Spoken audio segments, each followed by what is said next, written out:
This is how to actually heal your nervous system and get out of survival mode.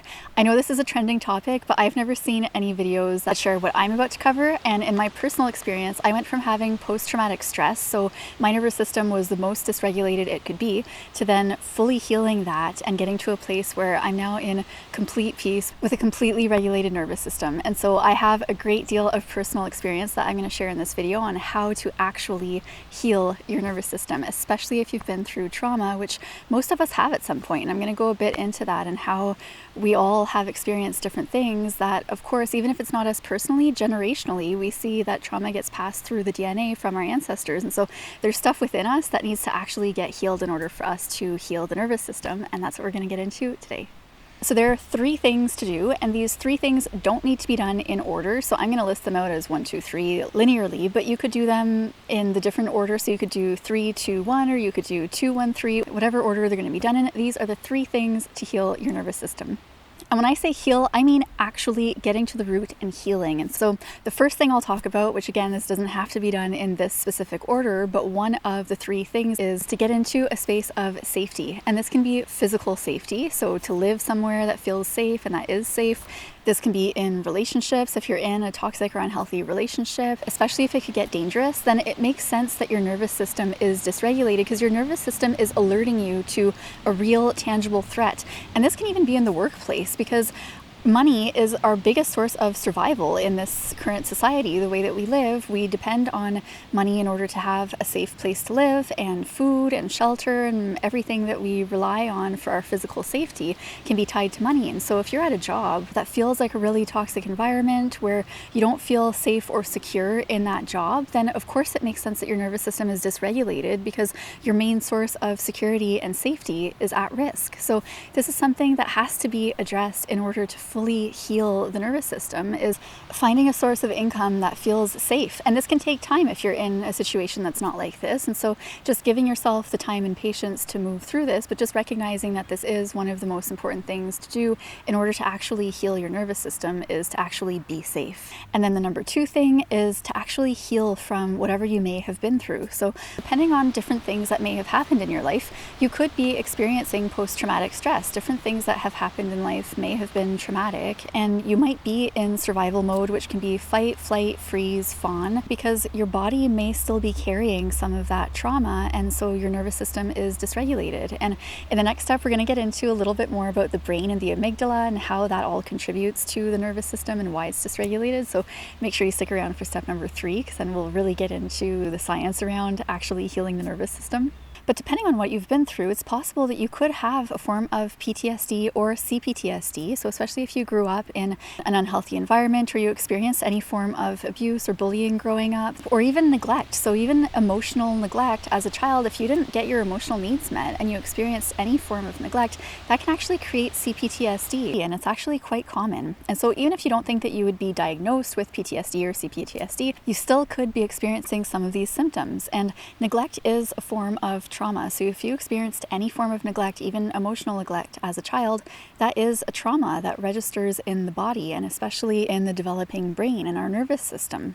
And so different ways to heal from trauma are to go to a trauma therapist. So most therapists aren't qualified to actually heal trauma and to treat trauma. And so if you've experienced any forms of trauma, it's really important to actually see a specialized trauma therapist. A lot of times it can actually be a social worker that'll be great for working with trauma. And a great website is Psychology Today. And this isn't sponsored by them. I don't think they do sponsorships, but this is the most legitimate website that medical professionals recommend. And there's a great database for all sorts of different therapists, and you can put in keywords. So anything you may have experienced, you can put in keywords and make sure that it shows that whatever therapist you're looking for actually are well trained and experienced in treating the type of trauma that you went through. So a trauma therapist is a great way to heal from trauma, and from experience, this actually does heal at the root and can completely shift things. So that's something that I really recommend. Another thing is plant medicines and fungal medicines. So I have experience sitting in ayahuasca ceremonies, and that has been a huge help with healing from trauma. I've also ceremoniously taken magic mushrooms or psilocybin, and these are all things that are scientifically shown to actually heal trauma. And in my experience, I've connected with tons of different forms of healing, and I really like doing all of the different ones. And so if there's one that you prefer, if you just want to see a trauma therapist and heal in that way, then that's great. But if you want to instead go do plant medicine, then that can help instead, or all of them. Like I've connected with magic mushrooms, so that's psilocybin and ayahuasca, as well as trauma therapy, as well as tons of different physical forms of healing. And so science also shows that trauma gets stored in the body, and I practice and teach energy healing, so Reiki, and that really helps to actually clear and uproot a lot of the trauma that's stored in the body. And journaling helps tremendously too. So just writing out, just free writing. So don't even think about what you're writing, but just take a piece of paper that you can destroy after. So you're not going to keep it, but just writing out everything is something that really helps it get from being trapped or stuck in the body or in the brain, and instead getting onto the paper. And so writing it out, and a lot of times when you write out and journal, there's this more wise version of you that can kind of step in and help with guidance and wisdom that can come through and can really help you out through different things. And because trauma gets stored in the body, doing physical things can really help too. So fascia release, so you can take a yoga tune-up ball or a foam roller and roll out your fascia, and this helps to move things out and clear things. Even Vipassana meditation, so when you sit in Vipassana meditation, you're scanning through your full body and allowing things to come up and out. And Vipassana is something that you can do for free. You need 10 days though, and you go to a free, it's donation based, so you can go for free and then you leave a donation at the end if you feel called to. And it's 10 full days where you sit in complete silence and you just meditate for 10 hours a day, and you learn the Vipassana practice, and that can really help with healing trauma too. And then even physiotherapy, like I've had times in physiotherapy where I started crying because something got opened up, and then it was like whatever had been in that part of the body was coming out to be healed. And same thing with massage, so getting especially deep tissue massage, that can really help with opening up and healing different things. And so, and acupuncture, and so all of these different things have been extremely helpful. And then depending on the type of trauma that you may have experienced, a lot of times finding survivors and other people who've been through something similar can be extremely helpful in healing too, because especially with, if it's the big T traumas that you may have been through, there can be this sense of feeling isolated or alone in what you're experiencing, and connecting with other survivors can really help, especially for letting go of any type of shame that you might be carrying around the trauma, and to just feel less alone in what you might be going through. And depending on the type of trauma that you have, it's possible that there could be free resources available for you. There are sometimes clinics that give free therapy, and usually it's a social worker that's available for the therapy. I'm thinking more for SA. So with the YouTube AI bots that scan everything, I just don't want to have the video get flagged for anything. But SA, I think you can kind of gather what that stands for. Statistically, it's 1 in 3 women that have experienced that, and there are SA clinics that give free therapy that can be extremely helpful for healing from that. So that's something that I highly encourage. And when we talk about PTSD, the reality is that the vast majority of people who experience PTSD are women, and it's usually from SA or DV. And so I'm going to leave some helplines down in the video description in case there is something like that you've been through. Just know that you're definitely not alone. It's unfortunately very common, and thankfully there are a lot of free resources that are available that can be extremely helpful with healing.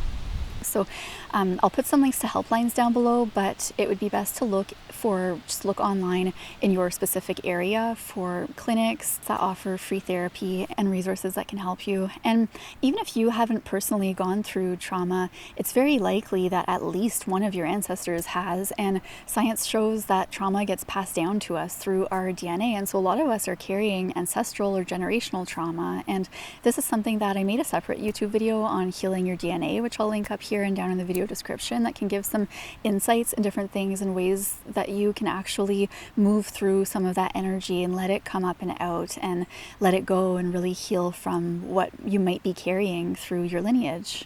And so I know some of these things cost money, and if all you have is a journal and nature and meditation, just those 3 things can be extremely powerful and helpful with healing. I also have some guided energy healing meditations and even an energy healing program called Sanctuary. So I'll link all of that down below in this video description. And these are all tools that can really help along your healing journey with really just uprooting and letting out and letting go of anything that might be there that's dysregulating your nervous system. And then if you go through anything moving forward, because unfortunately the way that human life is, sometimes traumatic things just happen. And so if ever something happens in the future, a tip is to, after it happens, if you're noticing an added amount of stress, so again, we can all experience post-traumatic stress, which means that after a trauma happens, we have elevated stress levels, then shaking the body can be extremely helpful, especially right after something happens. So if you look at animals in nature, if you have a dog, then you're aware that they do this too. After something scary happens and they survive, they always shake. So that saying, shake it off, and I know now it became a Taylor Swift song, but that is a pretty standard old time saying, is to shake something off. That's because we actually can physically shake off traumatic or scary things after they've happened so that they don't get too stored in the body. And so now we're going to get into a little bit of the science with the amygdala. So that's the part of the brain where it really contributes to our nervous system. And so this is going to be number 3 on this list of ways to heal your nervous system. And now we're going to get into more of the actual regulation of the nervous system through healing the amygdala.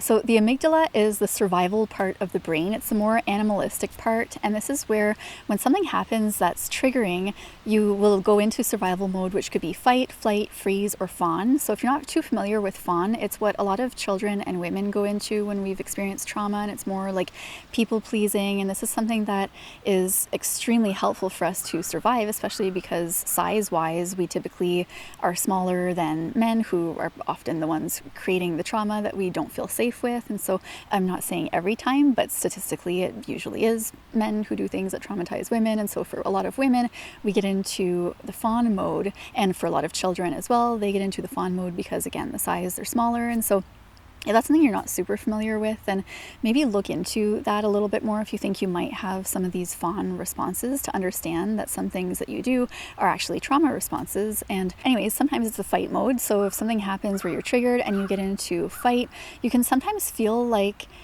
something's just taking over, like what it actually is, like, it doesn't feel like you're in control anymore sometimes. And what that is that your prefrontal cortex, so that's the more logical, rational part of your brain, actually shuts down, and the amygdala is active, and that's the survival, animalistic part of the brain that takes over. So when you get into survival mode, which is fight, flight, freeze, fawn, your amygdala is overactive, and it's pumping out stress hormones to your nervous system, and that's kind of running the show right now. So when you're in survival mode, or you've been triggered by something because you haven't actually healed the root cause of why this trigger is even coming up, then the amygdala is overactive, that's pumping out stress hormones to your nervous system, and that's why it's dysregulated. So it really all comes down to the amygdala. And a great way to heal the amygdala is to start by having a mood tracker. So this is just, you can just take any piece of paper, the notes app on your phone, whatever you've got, to track the mood that you're in all throughout the day. And this is something, especially if you grew up in an unhealthy environment, or you just experienced a lot of anxiety throughout your life, then it just means you didn't have a base level of safety. And again, that can be something as simple as just your emotional needs weren't met, which that's crucial to a child's well-being and the brain developing properly and to feel safe. And so if you didn't have that, then you've got this underlying survival mode that you've been living in because your amygdala has been overactive. And this, again, can be something as simple as people pleasing. So a lot of people pleasers start as parent pleasers, which I made a whole separate video on that, and I'll link that up here and down in this video description. And that's something that can start from something as simple as emotional neglect or anything else that may have happened in your childhood. You develop these survival mechanisms, but it really comes from your amygdala being overactive because you're in survival mode. And so once you've healed from whatever's happened and you're in a safe place, then having a mood tracker can be really helpful. But again, you could start this as your number 1 thing. So again, it doesn't have to be in the order of 1, 2, 3. If this is the easiest or best thing for you to do to start with, then go ahead and start with a mood tracker. And so what you do is all throughout the day, so let's say right now I'm filming a video for YouTube, I tune in and I notice, how do I feel? Well, I'm noticing right now going into my body, like my legs are starting to feel a bit uncomfortable because I've been sitting in this position for a while. I'm noticing I'm actually carrying a bit of stress, like in my heart, but I'm also noticing a cool breeze, and that feels really good. And different things, like I'm feeling a little bit nervous. I noticed that, like the solar plexus, if you know where that is, I'm feeling a bit nervous in there. I haven't filmed a YouTube video in months, and so I'm feeling a little bit nervous just doing that. And so this would be just noticing, because a lot of times also if your amygdala is overactive, then a lot of times you can kind of get out of your body and you might go more into your head, which that can be some of the overthinking and anxiety, is you're not present in your body. And so having a mood tracker actually allows you to be focused, and it's like a reminder to let's go into the body. Notice physical sensations, notice different emotions, and some people are so disconnected from their emotions, usually also from trauma, that they might only notice physical sensations. So if all you can notice in your body is physical sensations, then start with that, and eventually you might go more into emotions. There's an emotions wheel. You could just look up, Google emotions wheel. I'll write here if there needs to be something specific to look up, but that's something where it gives you a whole list of different emotions that you could be feeling. So that's something that can be really helpful to get more familiar with what are different types of emotions. Most of us growing up weren't asked, how do you feel? And we're taught like all these different types of emotions that you could be feeling and how to meet your emotional needs whenever you're feeling different things. So these are all things that are really important for you to do for yourself as an adult. And this is called reparenting. So you as an adult become the parent for your inner child to really help to heal and soothe the nervous system and heal from anything, especially that you may have been through years ago. And so with this mood tracker, you write down what you're doing, how you feel, and then this can be really helpful because you'll notice throughout the day that there are certain things that can feel actually very dysregulating that you might not even be aware of until you're actually writing it out. And this was something that when I was experiencing this, I was writing stuff out and noticing that most TV shows and movies, especially ones that have drama in them or different things like that, they created a lot of anxiety in me and they just didn't feel good. Like especially if there's arguing or any type of violence or things that is just very dysregulating. And so making note of all that stuff, where certain things like playing with my dog, I felt really good. And so that was something where then I can see like, okay, instead of prioritizing watching this show that doesn't make me feel good, I can prioritize playing with my dog. And the reason for this is that you can actually become, it's almost like your body gets so used to experiencing dysregulation that you can almost crave being dysregulated. And in my experience, actually healing from everything from the past is what made me crave more peace. And so that's why I find really healing and uprooting the root cause can get you to a place where you're actually desiring and craving the sense of peace, and you're not craving any type of drama or dysregulation. And anything that you do in your life in your free time, it really should feel good. It should be stuff that is nurturing to you and feels good and peaceful, because we're all going to go through things in life that we can't control, especially like maybe at work we might experience different stress, and there are different forms of stress that are actually really good for us to experience to grow. Like I'm thinking working out, so you go to the gym and that's creating stress in your body, but it helps and it's healthy. And so there are different things that are good for us to do, but it's important that we have the full capacity to meet those things that are stressful. Like let's say you've got a job that has some stress in it. So if everything that you do in your free time is as stress-free and peaceful and nurturing as possible, then you're showing up to that more stressful environment in the best state, and you're able to show up with the clearest mind to solve problems in the best way possible. And you can be more in a flow state so that even if stuff happens that would normally trigger you or be stressful, you can then self-soothe and not even react to it. So this is something like if you notice that you're easy to get triggered or to react in negative ways to things. Maybe you're in a relationship and you don't like the way that you respond when you feel triggered. Well, doing all of this stuff will help you get to a place so that you feel way more calm and able to actually self-soothe and self-regulate so that you respond in much healthier ways, which means that you have healthier relationships, healthier connections at work, and with all, like when I say relationships, I mean all different forms of relationships, including friendships, parent-child relationships. All of that can really help with this stuff, because most of us can't actually physiologically manage the stress of all of those necessities,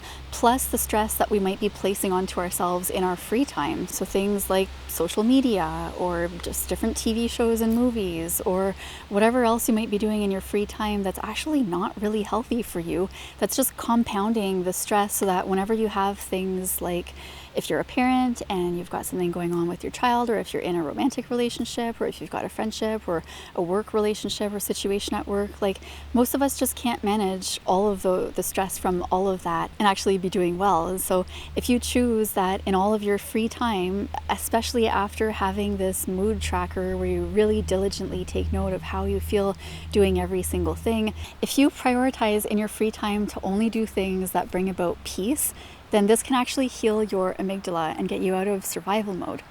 And then from there, whenever different stressful things come up, you've got a bigger tolerance. So I forget what it's called. There's a tolerance. I think it's called your window of tolerance. And so what that is it essentially means like there's a certain amount of stress that we're able to have. And if something happens where it just goes out of our window of tolerance, that just means there's too much stress going on. And that's where you get to a point where you're not going to respond properly. You're getting more into survival mode. It's just too much stress. And so the amygdala gets overactive. And so what happens is when we're actually able to heal the amygdala, heal our nervous system, then our window of tolerance can actually grow. And so then we're able to have a bigger capacity for more stress that might come up in different ways that are out of our control.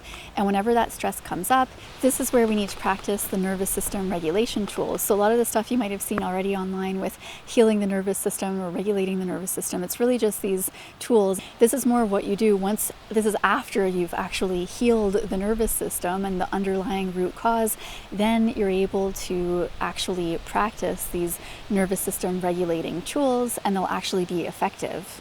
And so this is stuff like box breathing. This is where you inhale for 4 seconds, hold it for 4 seconds, exhale for 4 seconds, and then hold it for 4 seconds. So it makes this box shape where you, I don't know how you start the box, but inhale 4 seconds, hold 4 seconds, exhale 4 seconds, hold 4 seconds, and then just visualize this box as you do your inhales, and that can really help you to regulate. So this is when